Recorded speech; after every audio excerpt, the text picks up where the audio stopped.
সারা সপ্তাহ কাজের প্রেশারে কেউই খুব বেশি রান্নাঘরে সময় দিতে পারে না, কিন্তু সানডেতে কিন্তু সব কিচেনেই কম বেশি এক্সপেরিমেন্ট চলতেই থাকে। আর তাই আমি আজকে বিকালের স্ন্যাক্সের একটা দারুণ রেসিপি তোমাদের সাথে শেয়ার করছি। তার জন্য এখানে নিয়ে নিয়েছি ঘুগনির মটর বা গোটা মটর। এটাকে সারা রাত জলে ভিজিয়ে রাখা হয়েছিল। এইবার এটা ধুয়ে জলটাকে চেঞ্জ করে এর মধ্যে দিয়ে দিলাম 1 চামচ নুন, 1 চামচ হলুদ আর 1 চামচ লঙ্কা গুঁড়ো। ব্যাস, প্রেশার কুকারে 3টে সিটি দিয়ে নামিয়ে নিলাম। হয়ে গেল র্যাগড়া প্যাটিসের প্রথম বেস। এটাকে এইভাবে রেখে দেব। এবার বানাবো একটা পুদিনা চাটনি, মানে হরা চাটনি। তার জন্য নিয়েছি পুদিনা পাতা, ধনে পাতা, হাফ পাতিলেবু আর নিয়েছি 3টে কাঁচা লঙ্কা। সবগুলোকে একটা মিক্সিং জারের মধ্যে দিয়ে দেব। আর এর উপর থেকে আমি দিয়ে দেব হাফ চামচ মতো হলুদ গুঁড়ো।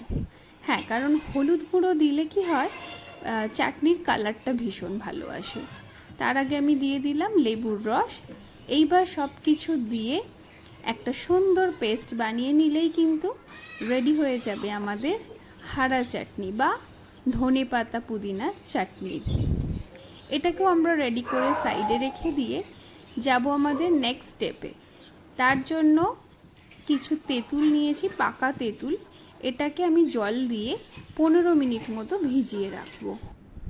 এইবার দেখো 15 মিনিট পরে এরকম হাতে করে চেপে দানাগুলোকে ফেলে দিয়ে তেঁতুলের পাল্পটাকে আলাদা করে নেব। এইবার এই তেঁতুলের পাল্প দিয়ে দেব ফ্রাইং প্যানে। 2-1টা দানা থেকে গেছে, তো সেটা আমি হাতে করে তুলে ফেলে দেব। তোমরা চাইলে এটা স্ট্রেনারেও আগে ছেঁকে নিতে পারো। এবার এর মধ্যে 1 কাপ পরিমাণ জল মিশিয়ে দিয়েছি। এইবার দিয়ে দেব 1 চামচ মতো নুন আর এতে দিয়ে দেব 1 চামচ মতো লঙ্কার গুঁড়ো। যেহেতু তেঁতুল ভীষণ টক, তাই লঙ্কার গুঁড়ো আর চিনি দিলে একটা খাট্টা মিঠা, মানে টক ঝাল মিষ্টি একটা টেস্ট আসে। দিয়ে দিয়েছি চিনি। চিনিটা তোমরা কিন্তু তোমাদের স্বাদ মতো দেবে, মানে কতটা তোমরা টক মিষ্টি চাইছো সেই বুঝে দেবে। এবার এটা হাই ফ্লেমে 5 মিনিটের জন্য ফোটালেই কিন্তু এই যে আমাদের ইমলি চাটনি রেডি। এবার এটাকেও আমরা সাইডে রাখবো। চলে যাব পরের স্টেপে। তার জন্য নিয়ে নিয়েছি আমি এখানে সিদ্ধ আলু, কসুরি মেথি, চাট মশলা আর নিয়েছি জিরে গুঁড়ো, লঙ্কা গুঁড়ো। আর এগুলোকে একসাথে মাখার জন্য আমি দিয়ে দিচ্ছি 3 চামচ মতো বেসন।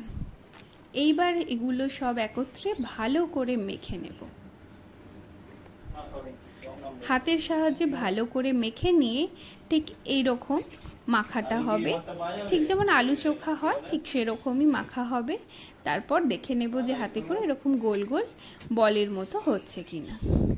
এইবার ফ্রাইং প্যানে নামমাত্র অয়েল ব্রাশ করে দিয়েছি। এইবার এই বলগুলোকে হাতের সাহায্যে অল্প প্রেস করে একটু চ্যাপ্টা মতো আকার দিয়ে কড়ার মধ্যে ফ্রাইং প্যানের মধ্যে এগুলো দিয়ে দেব।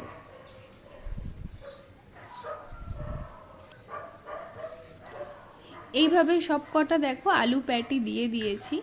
এইবার এগুলো এপিট ওপিট উল্টে মিডিয়াম ফ্লেমে ভালো করে ভেজে নেব।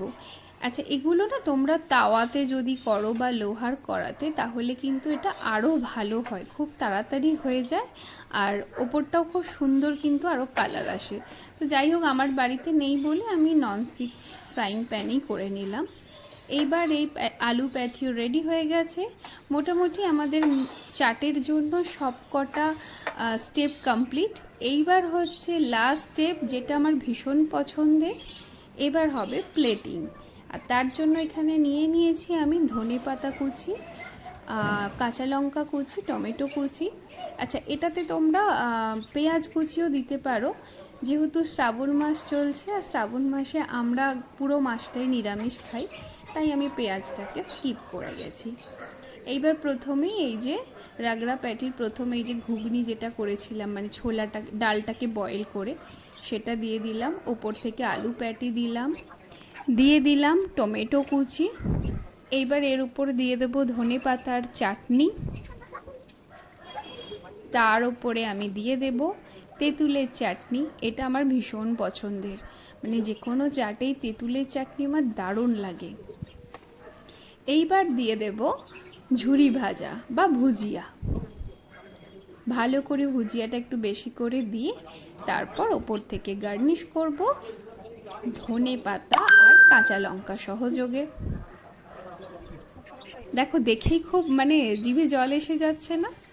এটা এই বর্ষাকালে না বিকেলবেলার জন্য একটা দারুণ জিনিস। বাড়িতে সবাই ট্রাই করো, আর কীরকম লাগলো কমেন্টে কিন্তু অবশ্যই জানিও। চ্যানেলটা সাবস্ক্রাইব করে পাশে থেকো। চেষ্টা করব নিত্য নতুন রেসিপি দিয়ে তোমাদের পাশে থাকতে।